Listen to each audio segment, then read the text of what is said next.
And we're live. Hey guys, welcome back to another cracking installment of the Map Round Show. With me today, we're going to talk about all things media with none other than Styli from Daily Maverick. Welcome to the show, bro. Hi. You know, they're overpaid. That's a first for media people. How do you know these things? Maybe that's because we do something called media. Yeah, and I have the fear of the number 25, which is the 25th of every month. And having gone through salaries, 120 of them, I know the pain. Congratulations, though. 120, that's quite a remarkable feat. Yeah. Especially in media in this country. 10 years, it's like 70 human years in digital media. It's like 1 year in media, it's like 7 dog years. You know what I mean? Yeah. So you're an old dog. Yeah, that's it. Smelly and full of fleas. Okay, cool. So why don't you hit it up for us or set it up for us? So Daily Maverick is a very well-known independent media company. I think you guys started in fact, it was 10 years ago this week, apparently. So congratulations. Yeah, thank you. Yeah, amazing. Well done. Jeez. But I mean, despite... I would say pretty huge odds. The odds were very much stacked against you to build a media company with the landscape the way that it was at the time of South Africa at the time. Walk us through that. I mean, why did you wake up one morning and go, hey, I'm going to start this thing called Daily Maverick? What was the spark there? Yeah, so technically I'm a co-founder. I joined a month before the official launch, but I kind of fell into it. A friend of mine was the seed funder for Daily Maverick, and we were working on another startup together. Wasn't going anywhere. I said, "Hey, what else you got going?" He said, "Well, I've just given these journalists some money, and they could really use someone with a bit of business experience." And I had a coffee with Branko Brikic, who's the founder and the editor-in-chief, and before that, Maverick Magazine, Empire Magazine, and a whole sort of long history in publishing. And I was just sitting there going, oh, this sounds less cuck than my other options. Let's see where this goes. And, the first couple of years were just trying not to sound stupid and trying to learn about this media thing. And, I just started off part-time, and it kind of grew from there and just kind of absorbed me, full-time plus that. And then just carried on from there. And it was really just about surviving one payroll to the next. Starting with a team of 5 full-time journos and editor, and now I think 78 people. I think, I don't know, we've hired some. We had a huge growth spurt this year. Over 70 people make their living from Daily Maverick. Amazing. You must have had some pretty shitty options at the time, though, hey? Yeah. What were they? Yeah. Because I mean, if I could do it all over again, you know what I mean? Yeah. No, I often ask myself that question. If I knew then what I knew now, would I still do it? And there were times when I would say, very likely not. There were times, but I think now, having gotten to the 10-year mark, absolutely, I think it was worth it. But there were times there when I was like, fuck that, it's not. Yeah. I'm so glad you swore before me. That's a first. But also you guys you've been, very instrumental. I suppose instrumental, maybe influential is a better word in kind of the political / social fabric of South Africa over the years. I mean, you certainly graduated from startup to, Daily Maverick is where you go to get really independent, authentic, objective, investigative journalism and information related to corruption and blah, blah, blah, blah, blah. I know that, you guys were pretty instrumental in the whole Gupta saga in terms of uncovering what was really going on there. I mean, how do you see your role now? I mean, looking back, from the very first days when there was just the 5 of you to 70 odd people now, how do you see the Daily Maverick's role in this journalistic sort of spectrum? Yeah, going back and having the opportunity to reflect a little bit once you sort of get to that 10-year mark and look at how things have changed and the focus of change. And we started out wanting to do one thing, and then we kind of got pulled in to the sort of that political space, and the media industry was imploding on itself at the time. And we look back now, and someone's done a survey, and they've figured out that journalism or the media industry has lost half of its journalists in the last decade. And so while this was going on, and combined with the economic pressures of dwindling newsrooms and juniorization of newsrooms to cut costs, and political pressures and the political hijacking of media outlets, the sort of the traditional players and the legacy players were struggling with all of that, as were we. And quality pretty much went out the window for a long time, and corners were cut, and editorial agendas were hijacked. And so in that space, we started becoming this sort of island of where you could go to, and we wouldn't budge on compromising quality or chasing clicks or chasing page views. Chasing scale is still a huge problem in the media industry. And while people were sacrificing, compromising, we wouldn't. Editorial was always, the quality of editorial was the bedrock of everything that we did, and we just kind of knew we had to survive. And one day, sustainability in a business model would hopefully come. And so hope. Has it arrived? Yeah. Well, you're just skimping along. Yeah. 25th to 25th. Yeah. So we threw the standard economic theory textbooks out the window when we started this, and about a year ago, when we were sitting at about 40 odd people, and our membership program was really starting to take off and change things for us. We decided to, almost double the size of the organization, because that's what you do when things start coming right. It's like, why profit? Fuck you, profit. Why? Get away. Yeah, I'm there. So it was, we decided that the best route to sustainability and the best option for the country and for ourselves is for a bigger, stronger Daily Maverick to be around. And so we chose explosive growth when we had the opportunity. We're just backing ourselves to be able to attract more talent, more funding, more members, more philanthropic support, more commercial support if we're bigger, and that's what we're pushing. And at the same time, we're trying to create this sort of safe space for good quality, experienced journalists to be able to find a place where they can come and practice their craft in an environment that is shrinking and has all these other pressures. So why do you guys exist then? I mean, is it about, going back to my question about how do you see your role in the spectrum, right? In the sense that, do you see yourself in a way as being the custodian of public opinion? Why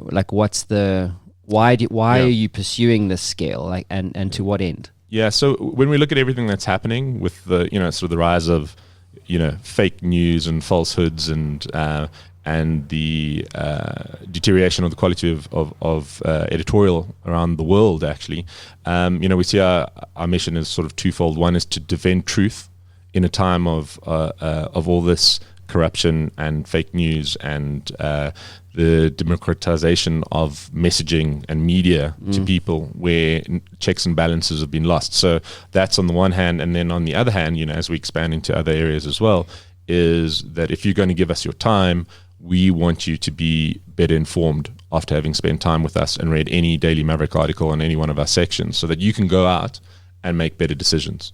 And so that's kind of how we see what we need to do. And it's kind of, it's part public service, it's part business, it's part philanthropic expedition, and it's all kind of in this melting pot of what it means to be a digital media company in today's world. Yeah, it's interesting. I mean, before Digital Kung Fu is basically repositioned itself to what it is today, we were very much a sort of a audio-only media company, and one of the big challenges is this business model question. And to your earlier points around, it's a big problem, media companies wanting to chase scale, and why they want to chase scale is because they need scale for ad-funded business models to work. And I spent a lot of time thinking about, well, how do you build a media company or a digital media company now? And especially when you start out, when you need cash to fund people and content. And content's not cheap to produce. No, quality, good content. Good content. Crap content's really easy if you have a mobile phone. Congratulations. Yeah. But the stuff that you do is it's high value, it's expensive, it's researched, it's carefully, there's checks and balances and things. It's very deliberate. It's not, willy-nilly, hey, I think this sort of thing. And the added benefit of being life-threatening as well. You could also die, so that's also quite a nice unquantifiable cost on that. I don't know how you feel about the value of your life, But, it's all gravy, right? But going back to the business model thing, I mean, like, what have you learned about this ad-funded business model? Does it have any street cred today? It's a dirty place. Clickbait, fake news, blah blah. Yeah, I mean, in the entire industry itself, like how do you sit in front of a young media planner and try and convince them that spending with Daily Maverick is good for the country and that's how you're going to get your ROI? And they don't have a KPI saying good for democracy. And to think long term, because I mean, yes, your spend can go to Google and Facebook at a much lower cost per acquisition, for example. But what is the long-term cost of having a Zoomer in the presidency for another 9 years? People don't factor that into account when they're carving up media budgets, for example. So, and it's hard to have the conversation. So it's a dirty world. It's still very much, Wild West frontier type stuff. People don't really know what's going on in black boxes and where ad spend's ending up and all that kind of stuff. And it's just a really difficult, conversations to have with media agencies a lot of the time. So which is why, we look at sort of like a 3-2-6 formation. That's a football analogy. Cool. Is having three sort of major sources of revenue, and which one we were chatting about this earlier, sort of philanthropy, commercial, and reader revenue, and then within that having two sort of big, or chunky types of revenue within those to give you 6 sort of significantly proportioned revenue streams, and that's kind of how we've eventually butting our heads a lot of times against this wall.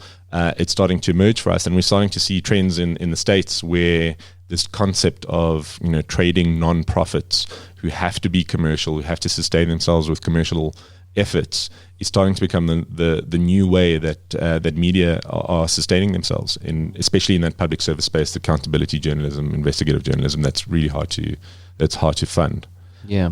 So that's starting to come around, but the advertising space is tough. It's dirty. It's but it's high margin. So there's still space for it in our world.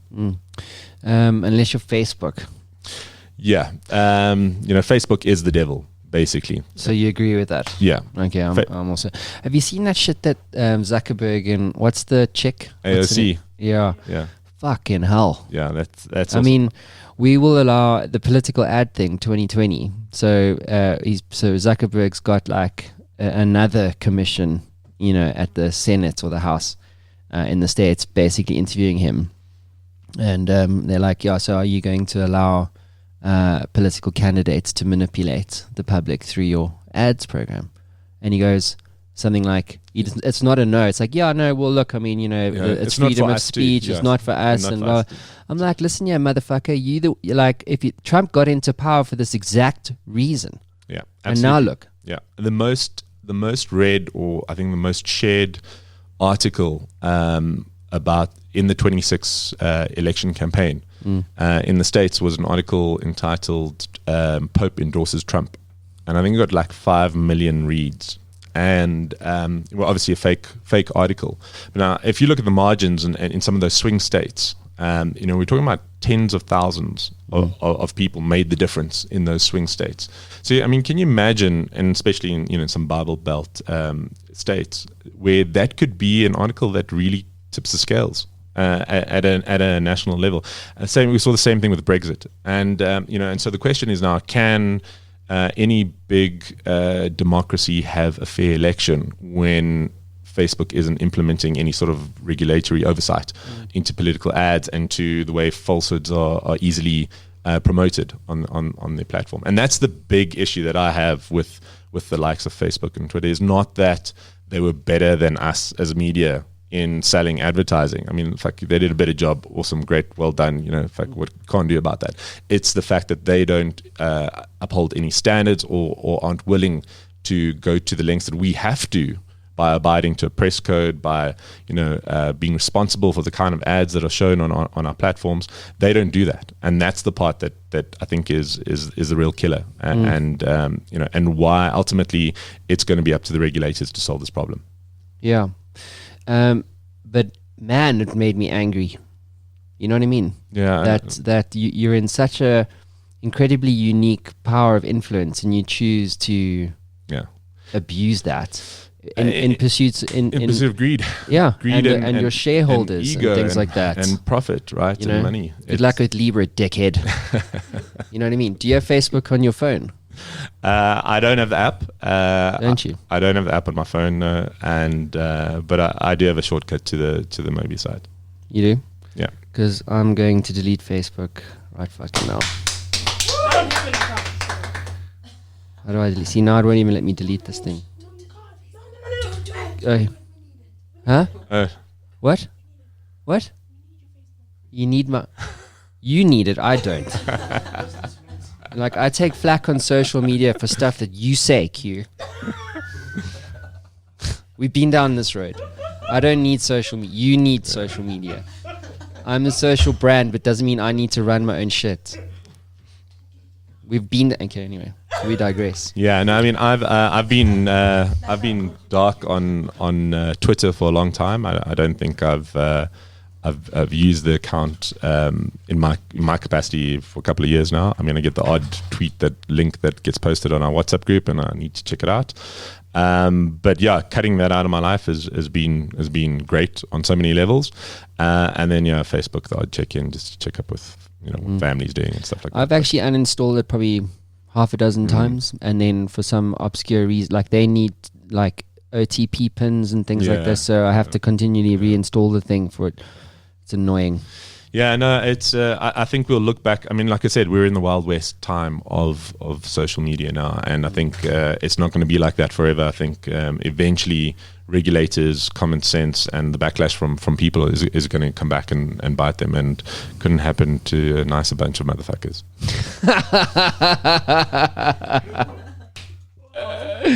Well said. And on that bombshell, let's do quote of the day. Okay, so take us through this one.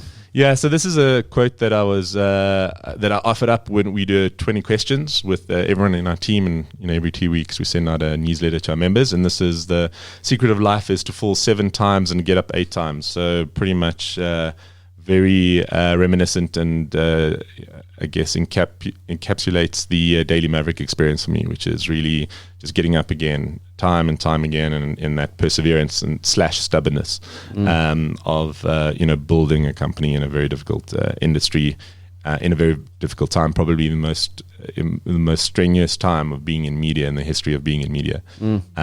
So yeah, just perseverance. I think it's the one common thing that if you speak to any entrepreneur, if you speak to anyone who's started a business or any sort of even internal division, it's the one thing that goes further than almost anything, further than talent, further than skill, perseverance coupled with a bit of luck. Yeah, that's why Pitbull, the singer, did so well. It was just a Pitbull.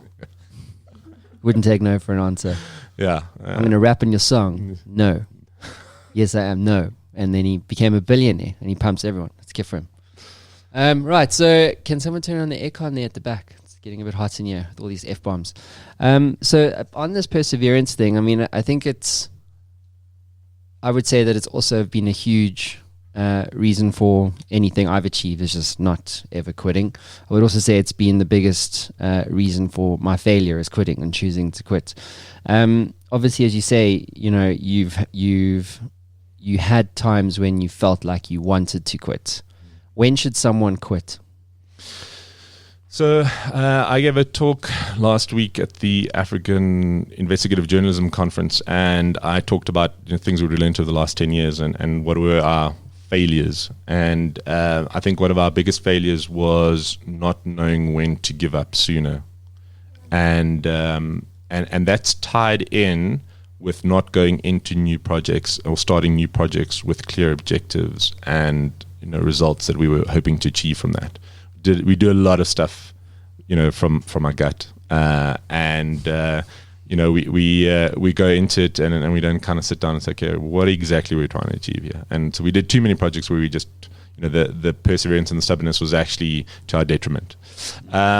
So yeah, I think it's also important to know when to give up, and it's only it's so cliche, but it's only a failure if you don't learn anything, right? Use the opportunity to learn and test, and that's something that I'm starting to pick up now is to really start thinking about product design and product management, and that whole thing of it doesn't have to be this 2-year project to get a redesign of the website out. Let's test features and see what the feedback is. Do people use them? Oh, if they use them, then let's invest more and make it pretty and build a better mousetrap. But let's not spend 2 years building a feature that we think is going to work and then no one uses it at the end. But sorry, I think your original question was when should you quit? When should you quit? Because there is a time. Yeah, right? there is a time, and I think you can't also be an idiot about it. Yeah, and I think if you have clearly defined objectives about what you're trying to achieve, and you're not achieving them, then it's okay to say, well, shit, let's walk away. But if you don't know what you're trying to achieve, it's very hard to kind of be honest with yourself and say, okay, well, we're not achieving it. Let's turn this ship around and pivot, move somewhere else, or do something else. And so I think that's when it's okay. Do you have the luxury of pivoting now as Daily Maverick? Yes. I mean, we had a massive pivot a year ago with membership, and some media commentators called it the pivot to reality for media, in that they gave up playing this scale game against Google and Facebook and realized that in order for quality journalism to survive, niche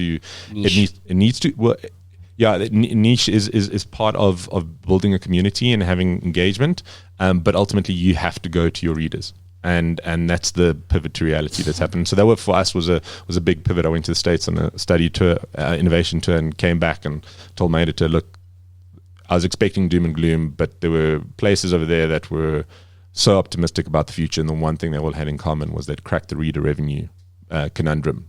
And he was like, oh, we're not going to put up a paywall, and I said, sorry, that came out more Indian than Serbian. Did you say that exactly like that? Yeah, it was trying to do a Serbian accent, but it came out more Indian. Sorry, apologies to and so, well, no, we don't. There's the membership had now sort of started to be studied and researched, and there was a lot of info out there, and was a model that really resonated with our values and our beliefs, and was a way that we could get into the reader revenue game and build a community without blocking access for people who couldn't afford to pay. And which was very important for us, that our work gets out to anyone who can afford an internet connection, which it's still pretty damn expensive in this country, but at least it's not another paywall on top of that. So explain your revenue model now. Then I know you touched on it earlier with the three kind of streams, and then you put 362, I think it was. But you've got memberships, you've got philanthropy, and then you've got commercial activities. Still selling ads, doing events and sponsorships. Okay. We just launched a book division. So congrats. And thanks, and a little bit of merch. So we're sort of testing a couple of avenues where we can leverage the brand, and we can leverage the 8,500 members that we have now, who are passionate about what we do and passionate about the brand, and who are really involved in a lot of the stuff that we do, even our journalism, and which is the biggest part of the membership program, is not reader revenue. The focus is to build that community, and then the byproduct is of a successful community building effort is revenue for us. So that's, and we just try and make sure we're sort of diversified in that. And documentaries. We just finished our first documentary, which is being entered into Sundance Film Festival. Hopefully we'll make it. We find out soon if we do. And then that'll, we've invested 2.5 years and quite a lot of not available cash into making that happen.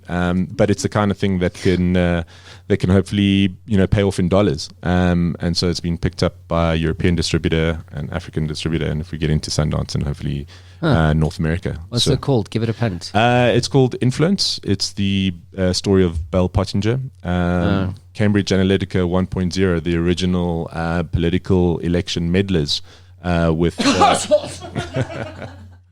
And so, we were obviously uniquely positioned at the time when we were doing the Gupta leaks to see how our work and the work of some activists were able to bring down Bell Pottinger, even after all the other cuck that they were involved in, which was way worse than what they did in South Africa.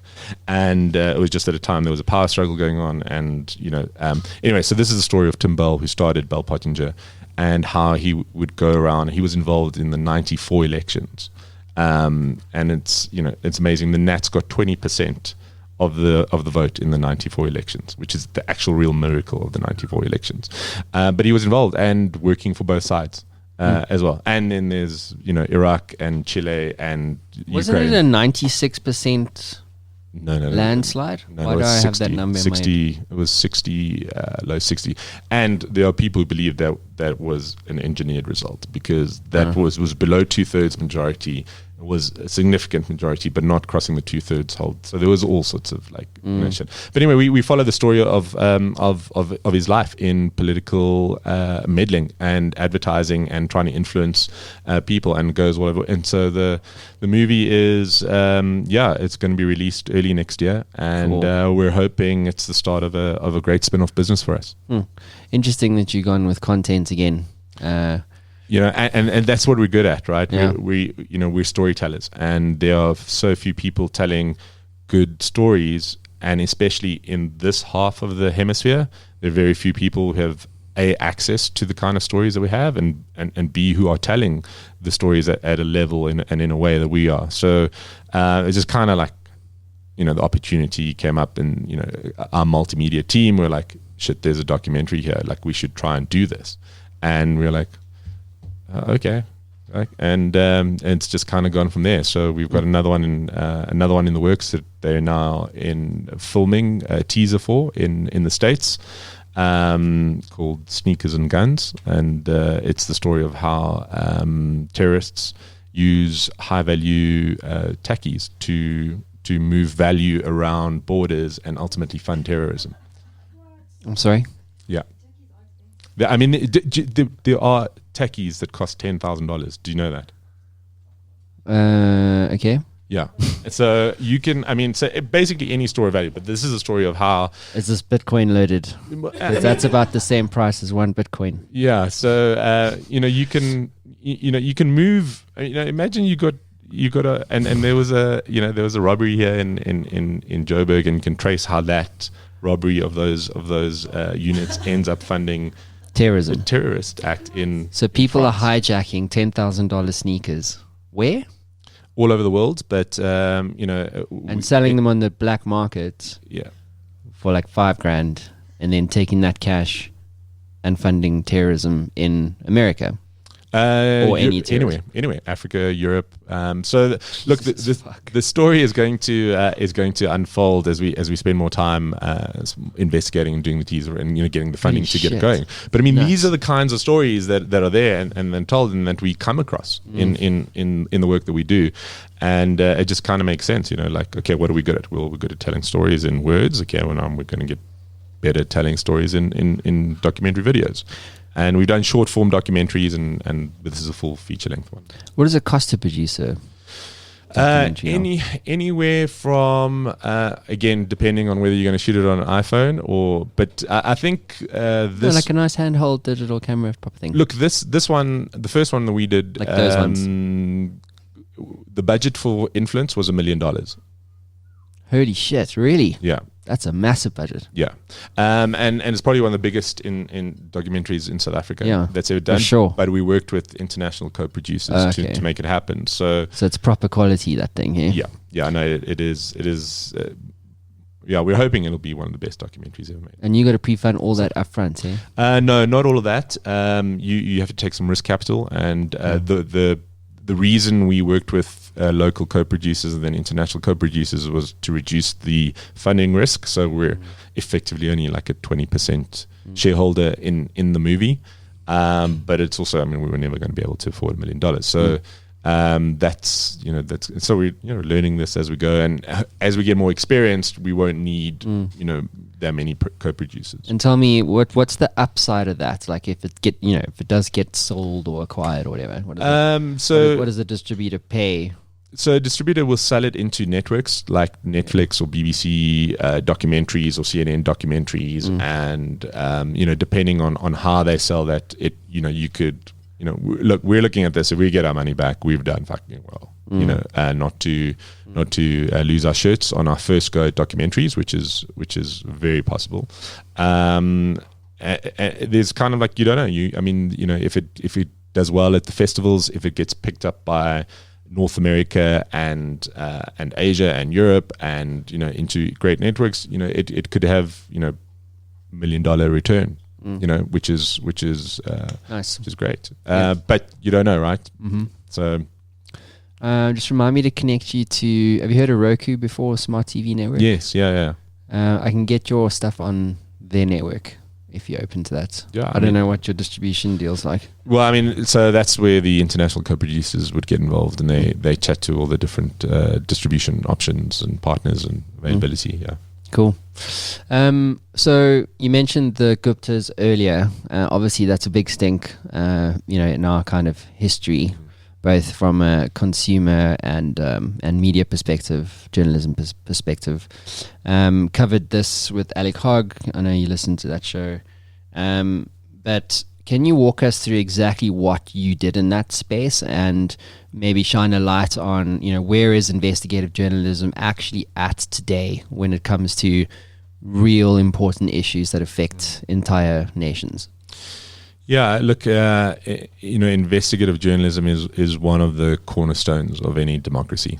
It's a reason it's called the fourth estate. It's a reason that it, throughout so many instances, Watergate, Panama Papers, and Gupta leaks, shown the power of what investigative journalism can do when it's done right. And we were very lucky to be brought into contact with those files, and it is almost like it's one of those things where you have to ask, if the universe just wanted us to be the guys who worked on this, and for a couple of reasons. Number one, there were sort of three opportunities where the whistleblowers were either asked to or actually tried to hand over the files to other parties. So they tried to hand it over to other journalists, or what? Yeah, and then they wouldn't touch it. So the first is a story where the intermediary to one of the big newspaper houses was approached, but they ended up getting too drunk, and it never happened. There's the story of that then from there went to another media house on a Saturday morning, and the offices were closed. And then they approached a political party representative who never pitched up for the meeting. So there were like these, efforts that happen, and then eventually, then through another connection, they were like, hey, well, maybe Mark Hayward would know who to give to, Section 27 MD at the time, and Mark and us have worked quite closely together over the years, and he rang up my editor in chief and said, you got to come to Joburg and check the stuff out. And they, he went up, saw the sample, and that's when he sent me the message afterwards, and he said, we have a game changer, and I can't talk on the phone, and then I responded, okay, the servers are fucked, and I don't think the site's going to be up for another 5 minutes if we don't do something drastically. And so it's back to operational stuff. And then he got back to Cape Town, and he kind of told me what we had, and I was like, okay, well, that sounds pretty massive.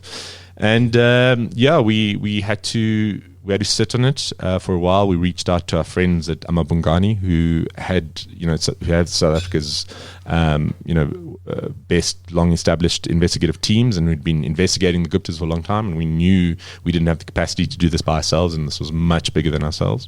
So we reached out to them to work on it, and then that took a couple of months of trying to fundraise the effort that was going to be required for us to do the work, because it was 200,000 emails, a couple 100,000 files that needed to be need to go through, and we were against sort of the clock of the ANC elections in December. So, but we couldn't do anything until we had raised the funding, got the whistleblowers out of the country because we were worried about their safety, and then also we then had to make plans to relocate our team out of the country as well to do the work, because while we had the stuff and we hadn't yet published, the risk of something happening was huge, right? Because if they knew we hadn't published and we had it, then there was always incentive for them. We had to assume the worst. Hey, isn't that Mikey Schultz outside? Yeah, it was like that kind of stuff, And so, except that while we were prepping, and literally, there's a story. My editor was going to book the accommodation in Ireland for the team to go out, but the card limit for international transactions hadn't been changed, and so it was blocked. And anyway, it didn't get any terrible admin.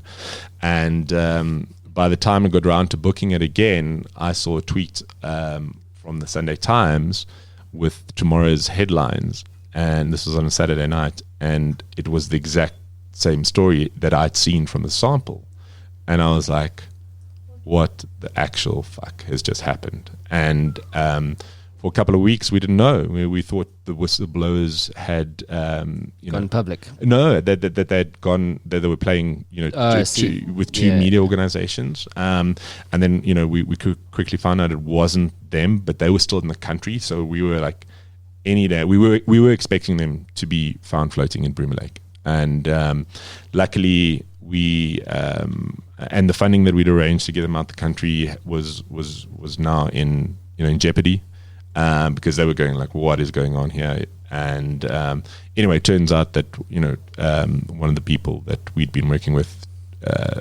took a copy of the drive and gave it to the Sunday Times. And so we go into this in the book, and so it was really a time of cloak and dagger.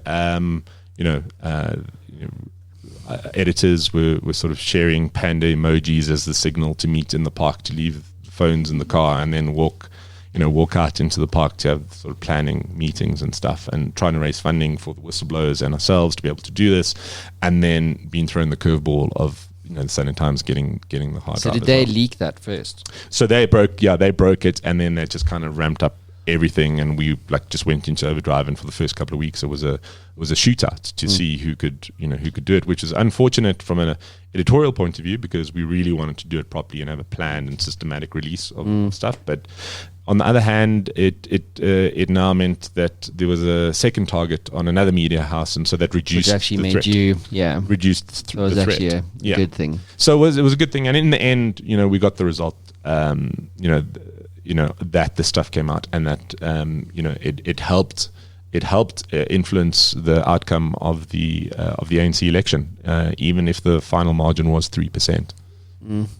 And what did that whole process? I mean, what did you, if you think about, from the time that you were initially reached out to by the whistleblower to the ANC election, what jumps for you as a key learning or insight about authenticity or journalism or?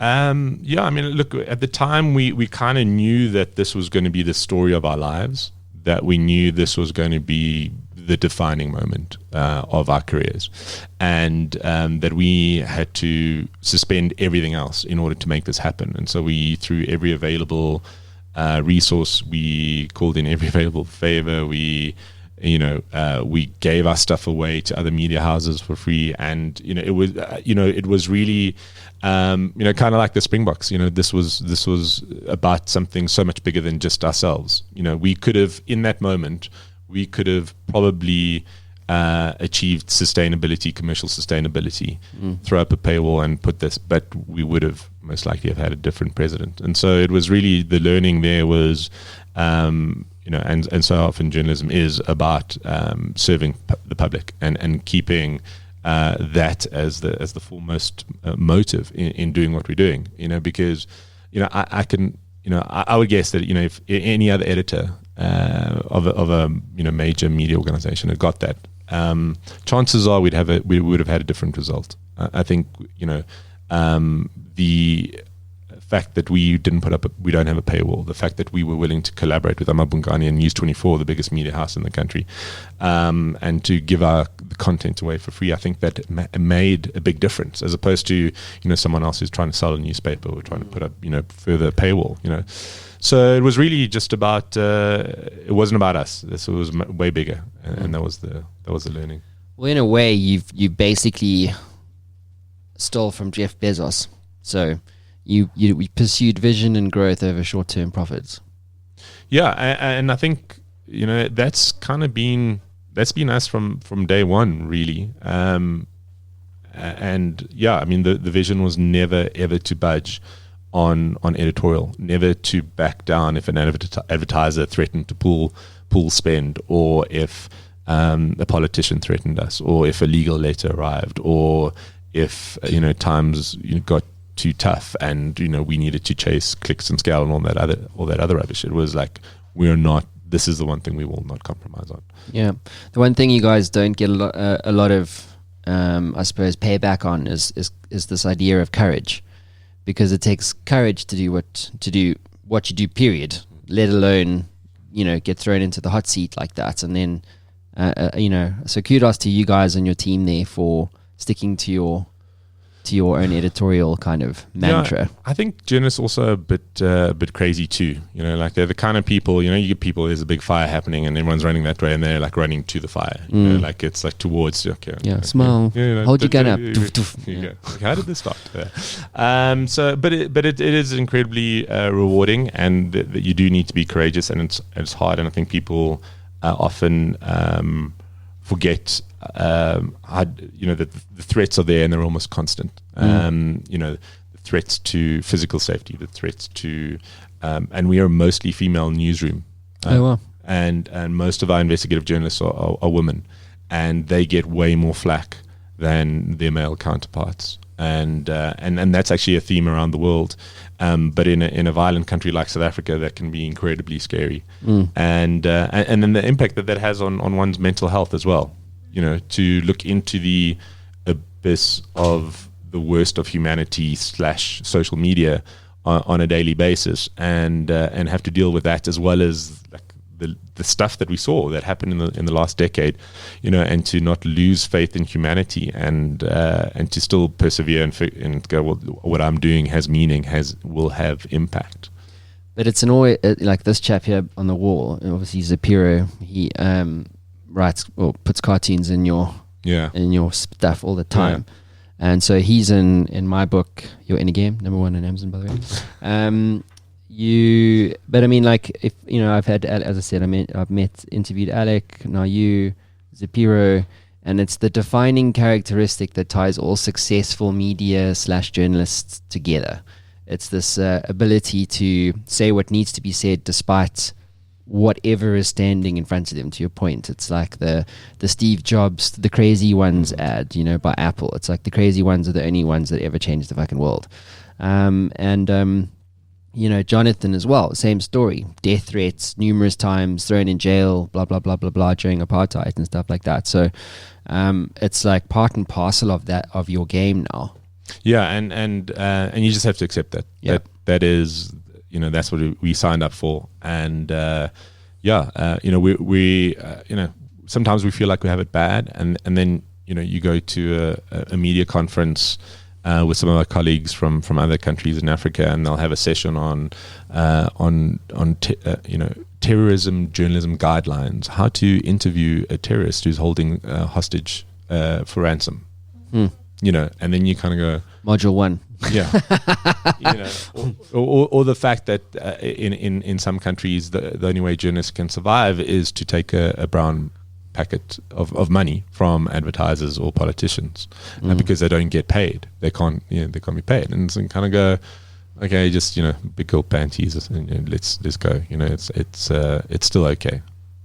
So your book is coming out end of this month, is it? Yeah, end of this month. We've opened sort of pre-orders for our members and our readers to be able to buy it. It's a story of a decade of Daily Maverick. We called it we have a game changer from that message that made it to sent me a decade of Daily Maverick. And we look back at what it was like to start a media company in a time of Zuma and Zuckerberg, and how the politics of the country influence. Why they always Z? Yeah, I know. What do you mean? Yeah, the A to Z of fuckers. Yeah, and what it was like, and how the politics shaped us, and how we shaped the politics and of the country, and what it was like to just keep this thing going. And so we have interviews with staff, and what was going on, and why they were writing, and how they were writing stuff, and the first sort of story that went viral around the world and was picked up by This American Life and read out by Ira Glass, which is pretty amazing. Cool. And so we just recount some of that stuff, and obviously we go into the Gupta leak stuff, and so a sort of chronological look back at each year and what was happening in South Africa's history and our history. So it's almost like it's quite a nice, the way we've done it is look back at this decade that is just so crazy. Dude, where can they get pre-orders? I'm keen to actually go and get my hands on a copy. Yeah, so shop.dailymaverick.co.za is where we're selling the pre-orders there, and and then once it's out in bookstores, I believe a lot of the independent bookstores and exclusive books have ordered copies. So, but yeah, we've got free delivery on books purchased through Daily Maverick, and every book that's bought there goes towards helping support our team. Cool. So what's next for you? Well, in fact, sorry, hold on. Before you answer that, are you podcasting? Yeah, we are. So we've experimented a little bit. We really wanted to, we had ambitions of putting out The Daily, the South Africa's version of The Daily inspired by the New York Times, which received its 1 billionth download about a month and a half ago. Podcast? Yeah. News podcast got its 1 billionth download. And not even Joe Rogan gets that. But that's in total over time. But so we wanted to do that. So we've started experimenting. We did one now for the World Cup, a weekly sports podcast. We did one for the book. We interviewed the writers and people with the book together. But we'll probably be launching a weekly news one quite soon. We just trying to make it work. We were hoping to do a daily, but we're going to start with the weekly and see how that goes. Cool, man. Where are you guys going now as a company? Yeah, so priority number one is to get to a place where all of this is sustainable and it's washing its face without really worrying about the next year or 6 months down the line. But growth will still be very much the order of the day for us. We grew by 75% in this last year. We added that's 30 odd people to the team. We'll probably add another 30. We'll be exploring the book division and other ways to leverage the content that we already produce. And how do we how can we break into some other markets outside of digital? The documentary division will be spun off into a new company, and so we're looking for investors into that, and depending on how the first one goes. And we've just started working with a bunch of investigative journalists in London who are publishing declassified or investigative stories into declassified documents that have been released by the British Ministry of Defence after the time's expired. So there's stuff like that that's happening, and but the plan is to grow and to become that big central place of news you can trust in South Africa, and keep evolving. I think journalism needs to evolve to stay relevant. You hear this thing, I don't read the news, all the time, and and we need to respond to that. And so how do we respond to that? And within the context of a journalistic crisis that is happening in this country. And so how do we grow? So we are growing in a time, and so we'll be looking at podcasts. We'll be looking at, other media opportunity. And then as our membership grows from 8,500 to hopefully 10 and 20,000, that in itself will create new opportunities that we're not quite sure of what they are just yet, and so they'll come to us. So and then just to create a safe space for journalists who practice the art of quality independent journalism in this country to be able to come and work with us. Cool, man. Why do you do all this? I lost a bet. No, so look, you've worked in a big sort of corporate organization, or corporate, closest to a corporate type as you can get, and I think when you come into a place where you can find meaning in what you do, and it has a positive impact on society, it makes all those other tough times palatable. And I guess for me, every new job that we create is a huge milestone. For me, it's one of my proudest moments is every time we hire a new person, and then we can bring on a young person or an experienced person in a country that suffers with such huge unemployment. And so that's our way of making a difference alongside the stuff that we produce as well on an editorial basis. And so it ticks a lot of boxes. And it's a creative environment. And so it's a great place, and it's been a great ride for me. So and fuck, it's so much better than auditing and accounting. Root cause. Yeah. Silly. Thanks for being on the show, dude. Thanks, man. Good to be Great here. to tell your story, bro. Right.